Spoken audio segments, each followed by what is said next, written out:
നമസ്കാരം. പാചകവാതക വിലവർധനവും petrol diesel വിലവർധനവും ഒക്കെ അങ്ങനെ കുത്തനെ ഉയരുകയാണ്. സാധാരണക്കാരനെ സംബന്ധിച്ച് ജീവിക്കാൻ പോലും പറ്റാത്ത സ്ഥിതിയായി മാറിയിട്ടുണ്ട്. ഈ സാഹചര്യത്തിൽ മുഖ്യമന്ത്രി വി.ഡി. സതീശനാകട്ടെ ഒരക്ഷരം മിണ്ടാതെ മൗനിയുടെ വേഷം കെട്ടി അദ്ദേഹം ഇങ്ങനെ നടക്കുകയാണ്. എന്തായാലും പിണറായി വിജയൻ ഈ വിഷയത്തിൽ അതിഗംഭീരമായിട്ടുള്ള ഒരു പ്രതികരണം നടത്തിയിരിക്കുന്നു. ഒപ്പം രാഹുൽ ഗാന്ധിയെ വിറപ്പിക്കാൻ ഇന്ന് ജോൺ ബ്രിട്ടാസ് ഇന്ത്യ മുന്നണി യോഗത്തിൽ പങ്കെടുക്കുന്നു. ഒപ്പം ഇന്ത്യ മുന്നണിക്കെതിരെ ഇന്ന് DMK-യും അതുപോലെ തന്നെ അരവിന്ദ് കെജ്രിവാളും ഡി രാജയും ഒക്കെ ഉയർത്താൻ പോകുന്ന അതിരൂക്ഷമായിട്ടുള്ള വിമർശനങ്ങൾ ഇന്ന് ഇന്ത്യ മുന്നണിക്ക് വലിയ കോട്ടമുണ്ടാക്കും. അതിനൊക്കെ കാരണം കോൺഗ്രസ് ആണ് എന്നുള്ള ആ ഒരു സത്യം ഇന്ന് പൊതുജനം അറിയാൻ പോവുകയാണ്. എന്തായാലും നമുക്ക് വാർത്തയിലേക്ക് വിശദമായി പോകാം. ആദ്യം തന്നെ മുഖ്യമന്ത്രി പിണറായി വിജയൻ ഫേസ്ബുക്കിൽ കുറിച്ച പോസ്റ്റ് ഒന്ന് കാണാം. ജനങ്ങൾ ത്യാഗസന്നദ്ധരാകണമെന്ന പ്രധാനമന്ത്രിയുടെ പ്രസ്താവനയ്ക്ക് പിന്നാലെ ജനജീവിതത്തെ ദോഷകരമായി ബാധിക്കുന്ന ഒട്ടേറെ നടപടികൾ ഉണ്ടായിക്കൊണ്ടിരിക്കുകയാണ്. ഗാർഹിക LPG സിലിണ്ടറിന് 29 രൂപ കൂട്ടിയ നടപടി സാധാരണ ജനങ്ങളുടെ ജീവിതഭാരം വർദ്ധിപ്പിക്കും. 3 മാസത്തിനിടെ 2ാം തവണയാണ് ഗാർഹിക പാചക വാതക വില വർദ്ധിക്കുന്നത്. ഈ ജനദ്രോഹ നടപടി പിൻവലിക്കാൻ കേന്ദ്ര സർക്കാർ തയ്യാറാകണം. വർദ്ധിച്ച നിരക്ക് പ്രകാരം 14.2 കിലോഗ്രാം LPG സിലിണ്ടറിന് 951 രൂപയായി. മാർച്ച് 7-ന് സിലിണ്ടറിന് 60 രൂപ വർദ്ധിപ്പിച്ചിരുന്നു. വാണിജ്യ പാചക വിതരണ വില ഇരട്ടിയിലധികം വർദ്ധിച്ചതിനാൽ ഹോട്ടൽ വ്യവസായം സമ്പൂർണ്ണ തകർച്ചയിലേക്ക് കൂപ്പുകുത്തുകയാണ്. മെയ് പകുതിക്ക് ശേഷം പെട്രോൾ ഡീസൽ വിലകളിൽ ലിറ്ററിന് മൊത്തത്തിൽ 7.50 രൂപയുടെ വർധനവാണ് ഉണ്ടായത്. ഇതിനൊപ്പം CNG-ക്കും കിലോഗ്രാമിന് 6 രൂപയും വർദ്ധിച്ചു. ജനങ്ങൾക്ക് ആശ്വാസം ഉറപ്പാക്കുന്ന വിധത്തിൽ സംസ്ഥാന സർക്കാരിന്റെ അടിയന്തര ഇടപെടൽ ഉണ്ടാകണം. പെട്രോളിയം വില വർധന മൂലം ലഭ്യമാകുന്ന അധിക നികുതി ഉപേക്ഷിക്കാൻ സംസ്ഥാന സർക്കാർ തയ്യാറാകണമെന്നും വിലകയറ്റത്തിന്റെ രൂക്ഷതയിൽ നിന്ന് സാധാരണക്കാരെ രക്ഷിക്കണമെന്നും നിയമസഭയിൽ സർക്കാരിനോട് അഭ്യർത്ഥിച്ചിരുന്നു. ഇക്കാര്യത്തിൽ കേന്ദ്ര സംസ്ഥാന സർക്കാരുകൾ തുടരുന്ന നിഷേധാത്മക ജനദ്രോഹ നിലപാടുകൾ തിരുത്തണം എന്നാണ് എന്തായാലും പിണറായി വിജയൻ പ്രതിപക്ഷ നേതാവ് തന്റെ ഫേസ്ബുക്കിൽ കുറിച്ചത്. അദ്ദേഹം അത് സഭയിൽ ഉന്നയിക്കുന്ന കാഴ്ചയും നമ്മൾ കണ്ടിരുന്നു.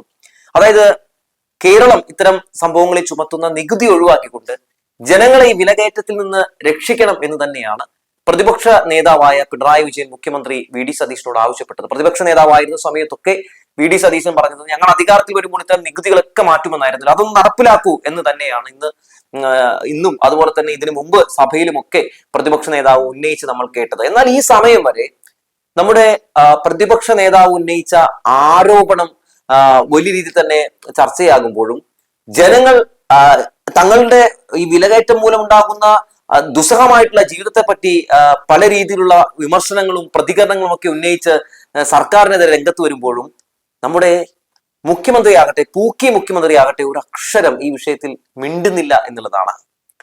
നോക്കൂ, ഈ പെട്രോളിനും ഡീസലിനും വില വർദ്ധിക്കുമ്പോൾ, പാചകവാതക വില വർധന ഉണ്ടാകുമ്പോൾ അതൊക്കെ എല്ലാ മേഖലയിലും വിലകയറ്റത്തിന് കാരണമാകുന്നുണ്ട്. ഇതെല്ലാം കണക്റ്റഡ് ആണല്ലോ. സ്വാഭാവികമായിട്ടും അങ്ങനെ കണക്റ്റഡ് ആവുമ്പോൾ അവരും വില വർദ്ധിപ്പിക്കും. അങ്ങനെ വില വർദ്ധിപ്പിക്കുമ്പോൾ സ്വാഭാവികമായി സാധാരണ ജനങ്ങൾ, ഏറ്റവും താഴെത്തട്ടിലുള്ള പാവപ്പെട്ട ജനങ്ങൾ പ്രതിസന്ധിയിലാകുന്നുണ്ട്. ഇതൊക്കെ കാണാൻ നമ്മുടെ മുഖ്യമന്ത്രിക്ക് എവിടെയാണ് സമയം, അല്ലേ?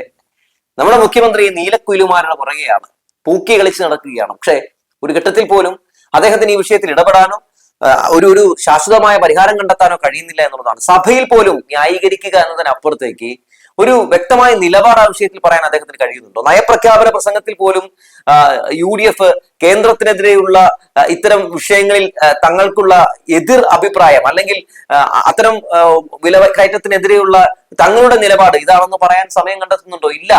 ഒരു രീതിയിലും മോദി സർക്കാരിനെതിരെ, കേന്ദ്ര സർക്കാരിനെതിരെ വിമർശിക്കാതെ കേന്ദ്ര സർക്കാരിനെ വലിയ രീതിയിൽ തന്നെ സന്തോഷിപ്പിക്കുന്ന നിലപാട് സ്വീകരിക്കുന്നു കേരളത്തിലെ മുഖ്യമന്ത്രിയും സർക്കാരും എന്നുള്ളതാണ് ഏറെ നമ്മളെയൊക്കെ ഇങ്ങനെ എന്താ പറയാ അതിശയിപ്പിക്കുന്ന അല്ലെങ്കിൽ ചിന്തിപ്പിക്കുന്ന ഒരു കാര്യം എന്നുള്ളതാണ്.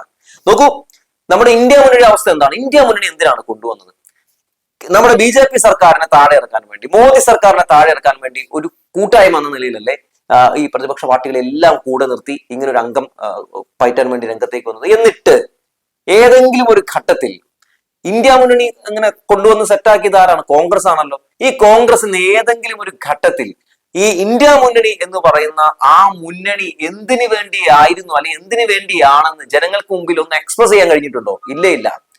ഇന്ത്യ മുന്നണി സത്യം പറഞ്ഞിട്ടുണ്ടെങ്കിൽ BJP സർക്കാരിനെ സംബന്ധിച്ച് വലിയൊരു ആശ്വാസമാണ്. എന്താണെന്നറിയൂ, അത് കോൺഗ്രസ് നയിക്കുന്നു എന്നുള്ളത് കൊണ്ട് തന്നെയാണ്. കോൺഗ്രസ് സത്യത്തിൽ പറഞ്ഞിട്ടുണ്ടെങ്കിൽ BJPയുടെ ഒരു ബി ടീമാണ്. രാഹുൽ ഗാന്ധി എന്ന് പറയുന്ന ഇത്രയും ഒരു ക്വാളിറ്റി ഇല്ലാത്ത, ഒരു ലീഡർഷിപ്പ് ഇല്ലാത്ത ഒരാള് നയിക്കുന്ന ഒരു മുന്നണി സ്വാഭാവികമായി ഇങ്ങനെ ആകാനൊക്കെ സാധ്യതയുള്ളൂ. നോക്കൂ, ഇപ്പൊ തന്നെ ഈ കേരളത്തില് തിരഞ്ഞെടുപ്പ് നടക്കുന്ന സമയത്ത് BJP CPM ഡീൽ എന്നാണല്ലോ പറഞ്ഞിരുന്നത്. അപ്പൊ അതുമായി ബന്ധപ്പെട്ട് CPMന്റെ ജനറൽ സെക്രട്ടറി ആയിട്ടുള്ള അതായത് MA ബേബി അദ്ദേഹം മല്ലികാർജുൻ ഖർഗെക്ക് ഒരു കത്തയക്കുന്നുണ്ട്. ഇങ്ങനെ ഒരു ഡീൽ ഉണ്ടെന്ന് നിങ്ങൾ പറയുന്നുണ്ടല്ലോ, അതിന്റെ വസ്തുതകൾ ഞങ്ങൾക്ക് അറിയണമെന്ന് പറഞ്ഞ് കത്തയച്ചിട്ട് ഇതുവരെ മറുപടി ലഭിച്ചിട്ടില്ല. ഈ DMKയുടെ അവസ്ഥ എടുത്തു നോക്കും. അതായത് MK സ്റ്റാലിനെ ചതിച്ച നിലപാടല്ലേ അവിടെ ഈ പറയുന്ന കോൺഗ്രസ് സ്വീകരിച്ചത്. എന്നിട്ട് TVKടൊപ്പം പോകുന്ന കാഴ്ച നമ്മൾ കണ്ടു. അങ്ങനെ എവിടെ എടുത്തു നോക്കിയാലും ഇത് തന്നെയാണ് നമ്മൾ കണ്ടുകൊണ്ടിരിക്കുന്നത്. എല്ലാ ഇടങ്ങളിലും നോക്കിയാലും അതായത് ഈ സ്വന്തം ഈ മുന്നണിയിലുള്ള ആളുകളെ കടന്നാക്രമിക്കുന്നു, അവരില്ലാതാക്കാനുള്ള ശ്രമം നടത്തുന്നു, അവർക്കെതിരെ നുണ പ്രചരിപ്പിക്കുന്നു. ഇതൊക്കെ ആർക്ക് ഗുണം ചെയ്യും എന്ന് ചോദിച്ചാൽ അത് ഗുണം ചെയ്യുന്നത് അത് BJPക്ക് തന്നെയാണ്. സത്യത്തിൽ മോദി സർക്കാരിന്റെ അല്ലെങ്കിൽ BJP സർക്കാരിന്റെ ഏജന്റ് ആണോ രാഹുൽ ഗാന്ധി എന്ന് പോലും തോന്നാറുണ്ട്. ഇപ്പൊ CJP അവിടെ ജന്തർ മന്ദറിൽ ഒരു പരിപാടി സംഘടിപ്പിച്ചു. കോൺഗ്രസ് ജനതാ പാർട്ടി സംഘടിപ്പിച്ച പരിപാടിയിൽ ഒരുപാട് ആളുകൾ, ഒരുപാട് ഈ BJPക്കെതിരെ എതിർ ശബ്ദമുയർത്തുന്ന ഒരുപാട് പാർട്ടിക്കാർ പിന്തുണ പ്രഖ്യാപിച്ച രംഗത്തേക്ക് വന്നു. രാഹുൽ ഗാന്ധി എവിടെയായിരുന്നു? രാഹുൽ ഗാന്ധി ഇവിടെ ഇല്ല, സ്കൂബ ഡൈവിംഗ് എന്തോ ചെയ്യാൻ വേണ്ടി പോയേക്ക് പുറത്തു പോയേക്ക്. അല്ലെങ്കിലും BJPക്കെതിരെ ശക്തമായ പ്രചാരണം നടക്കുന്ന എല്ലാ ഘട്ടങ്ങളിലും എല്ലാ സമയങ്ങളിലും നമ്മുടെ രാഹുൽ ഗാന്ധി ഇന്ത്യയെ പോലും ഉണ്ടാകാറില്ല എന്നുള്ളതാണ്. ഇങ്ങനെ ഒരാൾക്ക് എങ്ങനെ ഈ BJP സർക്കാരിനെ താഴെ ഇറക്കാൻ കഴിയും? അതുകൊണ്ട് അരവിന്ദ് കെജ്രിവാൾ ഒക്കെ ഈ ഇന്ത്യ മുന്നണി വിടുകയാണ്. DMK ഏകദേശം ഇപ്പൊ ഇന്നത്തെ യോഗത്തിൽ പങ്കെടുക്കുന്നില്ല, അവരും വിട്ട അവസ്ഥയാണ്. ഇന്ന് ജോൺ ബ്രിട്ടാസ് ആണ് ഈ പറയുന്ന CPMന് വേണ്ടി, CPM ജനറൽ സെക്രട്ടറിക്ക് വേണ്ടി അവിടെ പങ്കെടുക്കുന്നത്. ശക്തമായിട്ടുള്ള വിമർശനം മല്ലികാർജുൻ ഖർഗെക്കും ആളുകൾക്കും ഒക്കെ എതിരെ അദ്ദേഹം ഉന്നയിക്കും. മമതാ ബാനർജിയൊക്കെ പണ്ടേ പറഞ്ഞിട്ടുള്ളതാണ് രാഹുൽ ഗാന്ധി വെച്ച് മുന്നോട്ട് പോയിട്ടുണ്ടെങ്കിൽ അധോഗതി ആയിരിക്കുമെന്ന്. അതെന്താണ് അങ്ങനെ പറയാൻ കാരണം എന്ന് വെച്ചിട്ടുണ്ടെങ്കിൽ എങ്ങനെ ഇപ്പോഴും ആ മുന്നണിയെ നയിക്കണമെന്നും എങ്ങനെ ഇപ്പോഴും കേന്ദ്ര സർക്കാരിനെ ഒരു രീതിയിൽ പ്രതിരോധത്തിലാക്കണമെന്നും അല്ലെങ്കിൽ അവരെ താഴെ ഇറക്കണമെന്നും ഒന്നും അദ്ദേഹത്തിന് അറിയില്ല എന്നുള്ളതാണ്. ആകെ അറിയാവുന്ന ഫോട്ടോഷൂട്ടാണ്. ഏതോ ഒരു കാലഘട്ടത്തിൽ നിന്ന് ഇപ്പോഴും ബസ് കിട്ടാത്ത വ്യക്തിയാണ് രാഹുൽ ഗാന്ധി. തെരഞ്ഞെടുപ്പ് നടക്കുമ്പോൾ അവിടെയൊക്കെ നിന്നിട്ട് കുറെ ഫോട്ടോ എടുക്കുന്നു, കുറെ ഫോട്ടോഷൂട്ട് നടത്തുന്നു, അത് പോസ്റ്റ് ചെയ്യുന്നു. അങ്ങനെ കിട്ടിയിട്ടുണ്ടെങ്കിൽ അത് വോട്ടായി മാറുമെന്ന് വിശ്വസിക്കുന്ന ഏതോ മൂടെ ലോകത്ത് ജീവിക്കുന്ന ഒരു വ്യക്തിയാണ് രാഹുൽ ഗാന്ധി. പറയാതിരിക്കാൻ കഴിയില്ല. അദ്ദേഹം നമ്മുടെ വയനാട്ടിൽ MP ആയിരുന്നല്ലോ. MP ആയിരുന്ന സമയത്ത് നമ്മൾ കണ്ടതാണല്ലോ.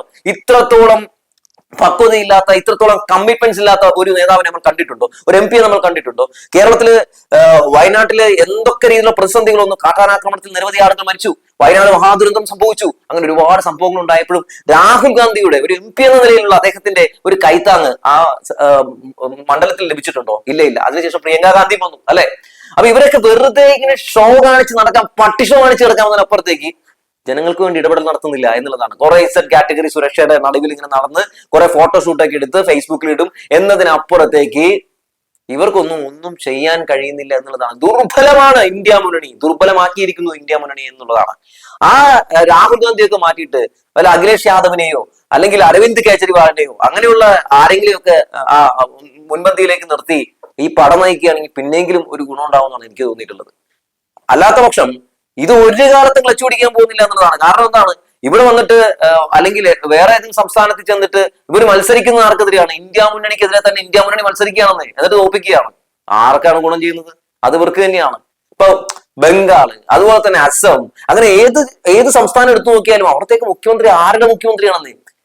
അതൊക്കെ BJPയുടെ മുഖ്യമന്ത്രിയാണ്. ആ മുഖ്യമന്ത്രിയായിട്ടിരിക്കുന്ന ആളുകളാണ്. അതൊക്കെ കോൺഗ്രസിന്റെ ആളുകളായിരുന്നു, കോൺഗ്രസിന്റെ നേതാക്കന്മാരൊക്കെ ആയിരുന്നു. അപ്പോ കോൺഗ്രസ് ഇങ്ങനെ ഓരോ ദിവസവും BJP ആയിക്കൊണ്ടിരിക്കുന്നു എന്ന വസ്തുത എന്തായാലും പലരും തിരിച്ചറിഞ്ഞുകൊണ്ടിരിക്കുന്നു. ഇപ്പൊ തന്നെ നമ്മുടെ VD സതീശന്റെ കാര്യം എടുത്താലും സമാനമായിട്ടുള്ള അവസ്ഥയല്ലേ? സതീശന് എന്ത് രീതിയിലുള്ള പിന്തുണയാണ് BJPയുടെ ഭാഗത്ത് നിന്ന് വരുന്നത്? BJP ഒരു ഘട്ടത്തിൽ പോലും ഇവർക്കെതിരെ ഈ നമ്മുടെ മുഖ്യമന്ത്രിക്കെതിരെ ഒരു എതിർ ശബ്ദം ഉയർത്തി രംഗത്തേക്ക് വരുന്നുണ്ടോ? ഇല്ല. മുഖ്യമന്ത്രി അങ്ങനെ എതിർ ശബ്ദം ഉയർത്തുന്നുണ്ടോ? ഇല്ല. അപ്പോ ശരിക്കുമുള്ള ബൈ സെറ്റപ്പും ശരിക്കുമുള്ള CJP, ഏത് കോക്രോച്ച് ജനതാ പാർട്ടി അല്ല, ഏത് കോൺഗ്രസ് ജനതാ പാർട്ടിയുടെ ഒരു സെറ്റപ്പും ഒക്കെ നമ്മളോട് കണ്ടുകൊണ്ടിരിക്കുകയാണെന്ന് പറഞ്ഞു വെച്ചുകൊണ്ട് നിർത്തുകയാണ്.